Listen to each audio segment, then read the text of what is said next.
बिस्मिल्लाहिर्रहमानिर्रहीम। US history हमने world war 2 तक कल डिफाइनिंग मोमेंट्स पढ़े थे उसके, और जो सोर्सेस मैंने आपके लिए जहाँ से इंफॉर्मेशन ली है, ब्रिटानिका इंसाइक्लोपीडिया और इसके अलावा केरन ए मिंक्स की इंटरनेशनल हिस्ट्री जो कि एसेंशियल्स ऑफ आईआर में लिखी हुई है, और जो डी ब्लिच और पीटर मिलर की बुक है रेल्म्स एंड रीजन्स, उसमें से। अब 1945 के बाद अमेरिका की हिस्ट्री हम पढ़ते हैं, उसमें 1945 की वॉर यानी कि वर्ल्ड वॉर 2 के ख़त्म होने से पहले ही 1944 में न्यू हैम्पशायर कहाँ पर है? ये जगह, ये जो ऊपर टॉप के ऊपर देख रहे हैं अमेरिका की ये वाली हिस्सा, इसको कहते हैं न्यू हैम्पशायर ये स्टेट है। और न्यू हैम्पशायर में एक जगह है ब्रेटन वुड्स जगह है।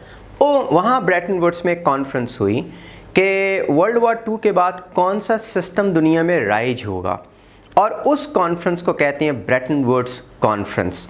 और इस ब्रेटन वुड्स कॉन्फ्रेंस में ब्रेटन वुड्स इंस्टीट्यूशंस बनाए गए और एक ब्रेटन वुड्स सिस्टम दुनिया की ट्रेड को या दुनिया की इकोनॉमी को हैंडल करने के लिए दिया गया। वो क्या था?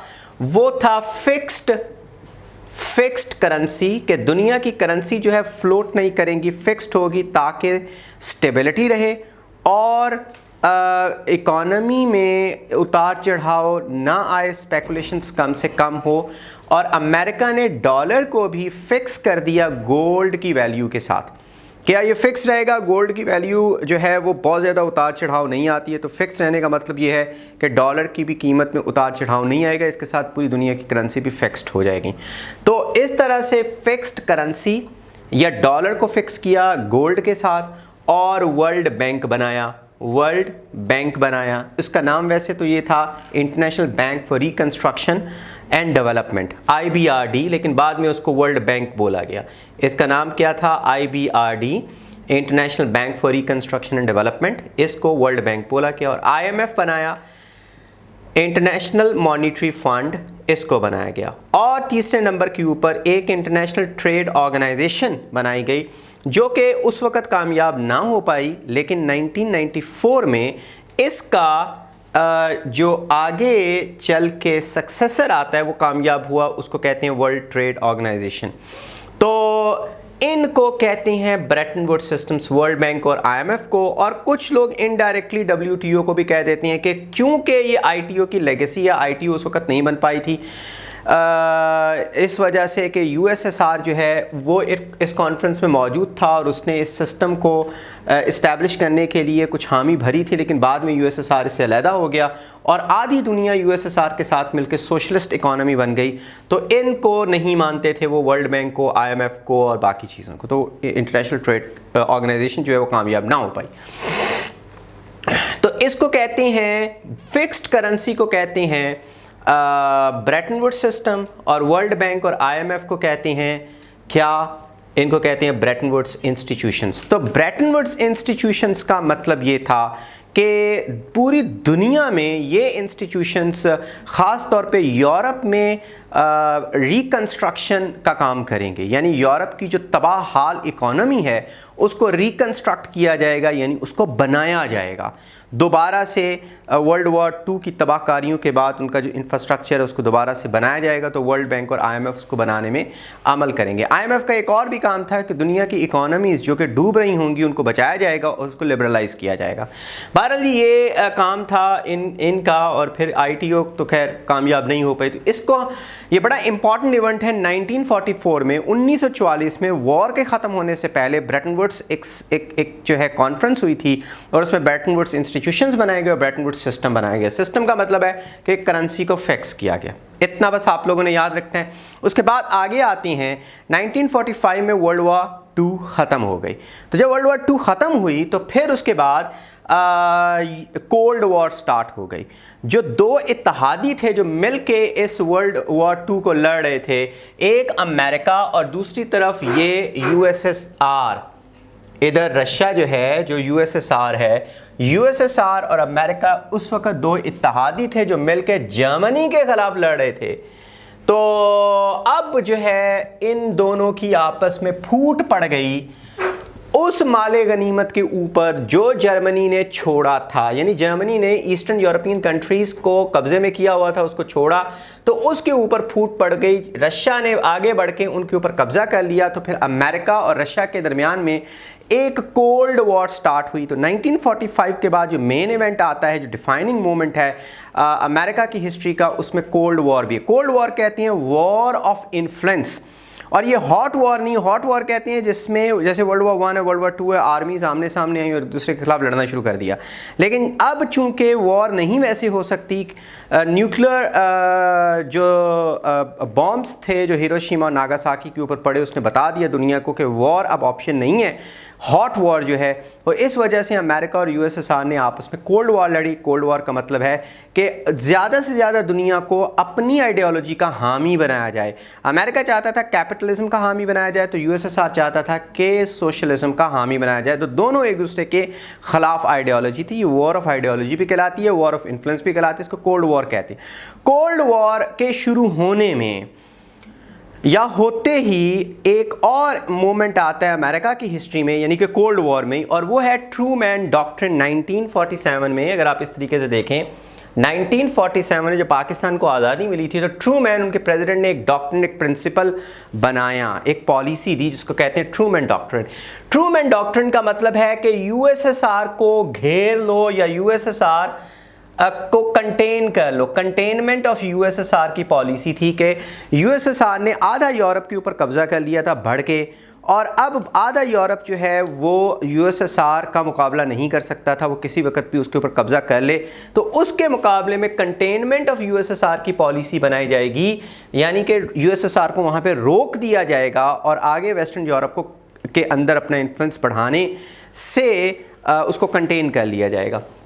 वो कैसे किया गया? ट्रूमैन डॉक्ट्रिन के अंडर ही अगले साल 1948 में एक मार्शल प्लान बना। मार्शल प्लान में बिलियंस ऑफ डॉलर्स रखे अमेरिका ने, जो कि वर्ल्ड बैंक और आईएमएफ के ज़रिए से यूरोप को रिकंस्ट्रक्ट किया जाएगा। यानी कि जो बिलियंस ऑफ डॉलर्स हैं उससे जो यूरोप तबाह हाल उसकी इकॉनमी है उसको दोबारा से रीबिल्ड किया जाएगा। इकॉनमी अच्छी होगी तो वो अपना डिफेंस अच्छे तरीके से कर सकेंगे यूएसएसआर के ख़िलाफ़। तो ये अमेरिका का प्लान था, इसको कहते हैं मार्शल प्लान। मार्शल जो है उसको कहते हैं, जॉर्ज मार्शल जो थे वो सेक्रेटरी ऑफ स्टेट थे अमेरिका के, जिसको फॉरेन मिनिस्टर का स्टेटस भी कहा जा सकता है अमेरिका के हिसाब से। तो उनके नाम पर मार्शल प्लान बना। तो ट्रूमैन डॉक्ट्रिन के under Marshall plan, Truman doctrine बना 1947 में, 1948 में मार्शल प्लान बना। अब आगे एक सीरीज ऑफ इवेंट स्टार्ट होती हैं अमेरिका और यूएसएसआर के दरमियान में अपनी अपनी डिफरेंट जगहों के ऊपर इन्फ्लुएंस को हासिल करने के लिए प्रॉक्सीज का इस्तेमाल करना। तो इसमें दो इम्पॉर्टेंट इवेंट्स हैं जहां पर अमेरिका और यूएसएसआर हॉट वॉर के करीब करीब पहुंच गए, यानी कि उनके दरमियान में न्यूक्लियर वॉर होने का बड़ा खतरा था। एक था कोरियन वॉर और दूसरा था क्यूबा मिसाइल क्राइसिस। एक क्या था? कोरियन वॉर 1950 से 53, 3 साल के लिए कोरियन वॉर हुई। और कोरियन वॉर क्या है? हमें दूसरी तरफ एशिया की तरफ आना पड़ेगा। इधर से अमेरिका है, अमेरिका को हमने अटलांटिक ओशन के ज़रिए से क्रॉस किया। क्रॉस करने के बाद हम पहुंचते हैं यूरोप, यूरोप के बाद हम पहुंचते हैं रशिया, रशिया के साथ ही ये जापान है, जापान के ऊपर अब कब्ज़ा हो चुका है अमेरिका का। और इसके साथ ही बाएं हाथ के ऊपर, यह रशिया के बिल्कुल नीचे, ये कोरिया है। इसको हम बोलेंगे कोरिया। कोरिया का जो सदर्न पार्ट है यानी नीचे वाला हिस्सा वो है अमेरिका, प्रो अमेरिका, कैपिटलिस्टिक है। और ऊपर वाला हिस्सा जो है नॉर्थ कोरिया वो है कम्युनिस्ट पार्ट या कम्युनिज्म वहाँ पे हावी है। तो यहाँ पे चाइना, इधर चाइना जो कि बिल्कुल कोरिया के साथ लगता है, और ऊपर से रशिया यानी कि यूएसएसआर, ये दोनों सपोर्ट कर रहे हैं यहाँ की कम्युनिज्म को। और यहाँ इसको सपोर्ट कर रहा है नीचे वाले जो साउथ कोरिया है उसको अमेरिका सपोर्ट कर रहा है, और अमेरिका इस वक्त जापान के अंदर कब्जा किए हुए बैठा हुआ है। तो जब ख़तरा पैदा हुआ कि कम्युनिस्ट जो हैं वो पावरफुल हो रहे हैं चाइना और यूएसएसआर की वजह से, और कम्युनिस्ट जो है नीचे जो प्रो अमेरिकन गवर्नमेंट है उसको ख़त्म कर देंगे, तो अमेरिका ने अपनी आर्मी को दाखिल किया साउथ कोरिया में और फिर कम्युनिस्ट को मार के पीछे धकेलना शुरू कर दिया। उसी वक्त चाइना में माओ से तंग की हुकूमत थी 1950 में, क्योंकि चाइना अभी अभी आज़ाद हुआ था। तो माओ से तंग ने भी अपनी रेड आर्मी को एंटर होने का हुक्म दे दिया कि वो एंटर हो और अमेरिकन से वॉर करे, और इसके साथ ही चाइना और अमेरिका आमने सामने हो गए, इनके दरमियान में वॉर होनी शुरू हो गई। यूएसएसआर चाइना को और कम्युनिस्ट फोर्सेस को हेल्प कर रहा था। तो पूरी दुनिया में इस वक्त ये था कि शायद यूएसएसआर, चाइना और अमेरिका तीनों भिड़ पड़े हैं, तो वर्ल्ड वॉर 3 स्टार्ट हो जाएगी, तो ये बड़ा ख़तरा था। लेकिन बहरहाल पीस हो गया। जहाँ तक अमेरिकन फोर्सेस ने कब्ज़ा किया वो आज भी साउथ कोरिया, जो इसके ऊपर है नॉर्थ कोरिया, जहाँ पे कम्युनिस्ट रहे उनको आज भी नॉर्थ कोरिया बोलते हैं। नॉर्थ कोरिया के ऊपर पाबंदी है और नॉर्थ कोरिया आइसोलेटेड है। मासवा चाइना और यूएसएसआर के नॉर्थ कोरिया को कोई भी सपोर्ट नहीं करता आजकल। हम आगे आते हैं। अगला जो इसमें ये जो कोरियन वॉर थी, इसके अंदर वॉर होने का ख़तरा था, यानी कि world hot war, otherwise influence की वॉर थी कि कोरिया के ऊपर कौन काबिज होगा। अगला है 1962 में Cuba missile crisis. Cuba missile crisis कहाँ हुआ? अमेरिका के नीचे ये क्यूबा है, दिस इज क्यूबा। अब क्यूबा जो है, ये वाला क्यूबा, अब चूंकि अमेरिका ने प्लान बनाया है कि यूएसएसआर के आसपास की कंट्रीज़ में अपना इन्फ्लुएंस हासिल करके यूएसएसआर को घेरे में ले लिया जाए, इसी तरीके से यूएसएसआर भी कोशिश कर रहा है कि अमेरिका के पास की जो नेबर की कंट्रीज़ हैं, जैसे कि ये मिडल अमेरिका और इधर से ये जो कैरेबियन अमेरिकन कंट्रीज़ हैं, इनके ऊपर अपना इन्फ्लुएंस हासिल करके अमेरिका के लिए प्रॉब्लम खड़ी की जाए। तो क्यूबा में 1959 में रेवोल्यूशन के ज़रिए से फिडल कास्त्रो जो है वो प्रो अमेरिकन गवर्नमेंट को ख़त्म करके यहाँ पे कम्युनिस्ट गवर्नमेंट बना लेते हैं और वो यूएसएसआर के हामी हैं। फिडल कास्ट्रो के नाम के साथ एक और बहुत बड़े उनके साथी हैं, चे गवेरा का नाम आपको पता होगा। मुझे स्पेलिंग्स उसके सही तरीके से नहीं आते, लेकिन पारल चे गवेरा और फिडल कास्ट्रो यहाँ पे क्यूबा पे अपना जो है वो कब्ज़ा कर लेते हैं, यानी कि वहाँ पे अपनी हुकूमत बना लेती है कम्युनिस्ट। अमेरिका को अब डर है कि अगर क्यूबा जो है वो रशियन इन्फ्लुएंस में चला गया है तो मेरे लिए प्रॉब्लम खड़ी करेगा। रशिया ने 1960 के बाद क्यूबा को मिसाइल देने शुरू कर दिए, क्योंकि अमेरिका ने एक कोशिश की थी बीच में कि क्यूबा की इस हुकूमत को ख़त्म कर दिया जाए। अब कमांडोज़ को भेज के यहाँ पे क्यूबा में एक जगह का नाम है बे ऑफ पेग, यानी वो हवाना जो कि क्यूबा का कैपिटल उसके पास ये बे ऑफ पेग, वहाँ पे कमांडोज़ भेजे। कमांडोज़ भेजने का मतलब ये था कि हवाना में जो हुकूमत है फिडल कास्ट्रो की, उसको ख़त्म करके उनको कत्ल करके तो फिर वहाँ पे प्रो अमेरिकन गवर्नमेंट को लॉन्च किया जाए। लेकिन वो नाकाम हो गया और उसके बाद फिर रशिया ने क्यूबा को सपोर्ट करने के लिए या उसको प्रोटेक्ट करने के लिए उसको मिसाइल दिए, और वो मिसाइल्स जो थे वो थे न्यूक्लियर मिसाइल्स, और क्यूबा ने वहाँ पर लगा दिए। जब CIA को पता चला कि क्यूबा ने वो मिसाइल्स लगा दिए हैं तो बड़ा मसला हो गया, पूरे अमेरिका में एक तरह से रेड अलर्ट हो गया, और पहली दफ़ा अमेरिका जो है न्यूक्लियर थ्रेट के अंदर आ गया, क्योंकि न्यूक्लियर जो वॉर हेड्स थे अमेरिका की तरफ डायरेक्शन करके खड़े थे। और इसके अलावा भी पता चला अमेरिका को कि यूएसएसआर और शिपमेंट लेके आ रहा है न्यूक्लियर मिसाइल्स की, जिसकी वजह से अमेरिका ने बढ़ के क्यूबा को ब्लॉक कर दिया, यानी ब्लॉकेड कर दिया। अब ब्लॉकेड जब किया और अमेरिका ने थ्रेटन किया क्यूबा को और यूएसएसआर को कि वो वॉर हो जाएगी हमारे दरमियान में, तो यूएसएसआर ने अपने कदम पीछे फेर लिए और क्यूबा ने भी अपने मिसाइल्स जो हैं वो हटा दिए, क्योंकि उनको डर था कि न्यूक्लियर वॉर हुई तो फिर किसी का कुछ नहीं बचेगा। तो लेकिन ब्लॉकेड अमेरिका ने अभी रिसेंटली ओबामा के ज़माने में ख़त्म किया था, बहुत सालों के बाद। तो ये एक 1962 का क्यूबा मिसाइल क्राइसिस है, जिस वक्त अमेरिका ने थ्रेटन किया था क्यूबा को और यूएसएसआर को कि अगर उन्होंने मिसाइल्स ना हटाए क्यूबा में से अमेरिका की तरफ जो उन्होंने पॉइंट किए हुए थे, तो वो वॉर हो जाएगी। तो 1962 का क्यूबा मिसाइल क्राइसिस बहुत इंपॉर्टेंट है। अब और हम देखते हैं कि और कौन सा डिफाइनिंग मोमेंट है अमेरिका की हिस्ट्री में। ये जो दो मैंने मोमेंट्स बताए हैं, जैसे कि 1950-53 और दूसरा 1962 क्यूबा मिसाइल क्राइसिस, ये दो इवेंट्स ऐसे हैं कि जब कोल्ड वॉर में वो सिचुएशन आई कि the world went on the brink of a nuclear clash between these two giants of the world. और अदरवाइज ये जो मुकाबला था यूएसएसआर और अमेरिका में, ये लो लेवल के ऊपर रहा, यानी अपनी इन्फ्लुएंस की जंग का रहा। अब हम आते हैं, एक और डिफाइनिंग मोमेंट आता है अमेरिका की हिस्ट्री में, 1960s है। 1960s जो है, इसमें सिविल राइट्स मूवमेंट चलाई गई। सिविल राइट्स मूवमेंट चलाने वाले कौन थे? वो थे जो मार्टिन लूथर किंग जूनियर, उनका नाम था। ब्लैक राइट्स की वो चला रहे थे।